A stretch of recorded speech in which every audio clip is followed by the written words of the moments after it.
This is Pulse of Africa, the face of Ethiopia, the voice of Africa.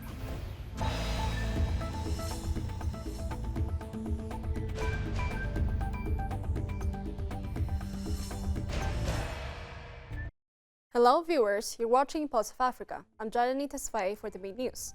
First, our top stories for today. China Zimbabwe lawmakers hold talks to boost ties. West Africa secures new infrastructure financing deal. Ethiopia secures $1.6 billion in investment deals at Business Forum. Trump lifts Syria sanctions, seals $142 billion arms deal in Saudi Arabia. Now, the news in detail.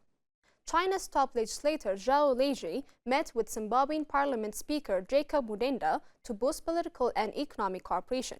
Zhao called for deeper mutual trust and legislative exchanges, while Mudenda reaffirmed support for the One China policy and expressed interest in expanding ties in trade, energy, agriculture, and AI. Both sides committed to strengthening their strategic partnership. Libyan Prime Minister Abdul Hamid Dbeibeh announced that security has been restored in Tripoli after clashes erupted following the death of Commander Abdel Ghani al-Kikli.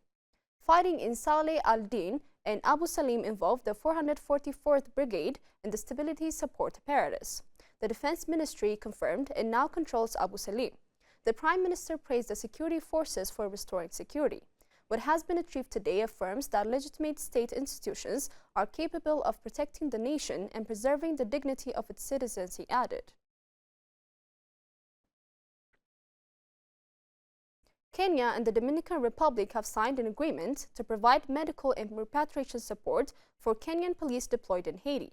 The deal supports personnel in emergencies during the UN-backed mission, which faces challenges amid rising gang violence in Port-au-Prince. The Kenyan-led mission, currently underfunded and is struggling to combat gang violence in Haiti, where gangs control 85% of Port-au-Prince. Over 5,600 people were killed in Haiti last year. Finland has returned the katakle, a ceremonial royal stool from the Kingdom of Dahomey, to Benin in a formal ceremony held in Cotonou. Finnish Minister Marie-Leena Talvati handed over the artifact to Beninese Minister Jean-Michel Amibola, who praised its symbolic importance. The katakle is a three-legged royal stool traditionally used during coronation ceremonies to symbolize power, unity, and stability. It was first looted by French colonizers in 1892 and later collected by the National Museum of Finland in 1939. In other news, U.S. President Donald Trump praised Saudi Arabia as America's strongest partner during his visit to Riyadh. The trip's first day saw a $142 billion arms deal and investment pledges that could reach $1 trillion. Speaking in Riyadh, the U.S. president also pledged to lift all sanctions against Syria, saying it was now time for the country to move forward with a chance at greatness. He continues his Gulf tour with stops in Qatar and the UAE. Ukrainian President Volodymyr Zelensky will travel to Turkey this week for potential peace talks with Russia, his aide confirmed. The meeting, proposed by President Putin without preconditions, would be the first direct talks since 2022. Zelensky invited Putin to meet in Istanbul on May 15 and insists he will only meet Putin directly. U.S. President Donald Trump may also attend, though Russia has not confirmed Putin's participation. The story of resurgent Ethiopia and burgeoning Africa is here, only on the Pulse of Africa channel, all the time. Pulse of Africa, the face of Ethiopia, the voice of Africa.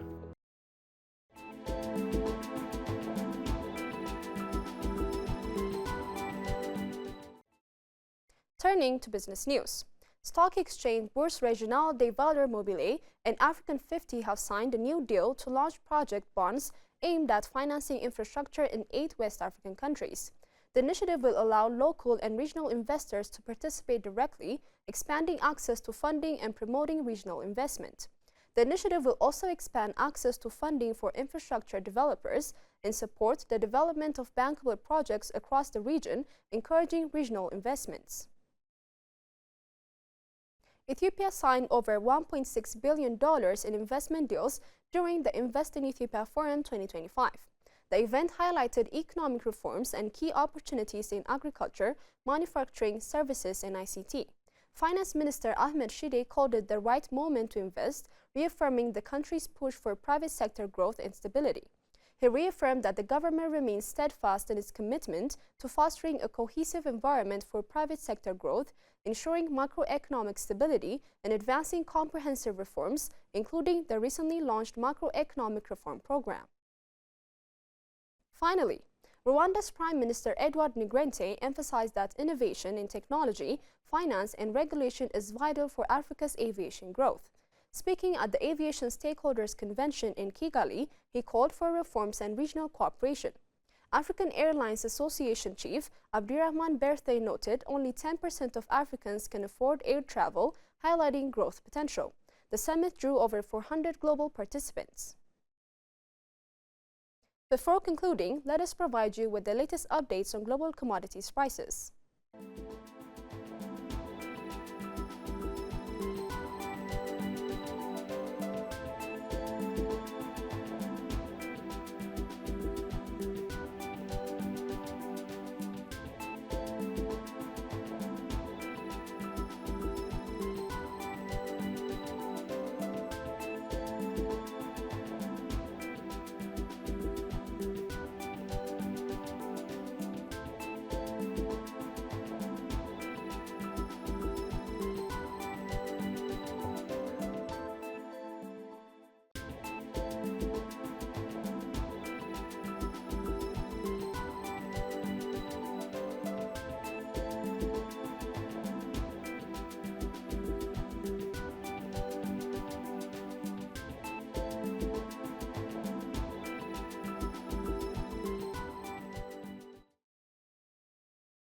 Now to weather updates.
That's all for today, and thanks for watching Pulse of Africa.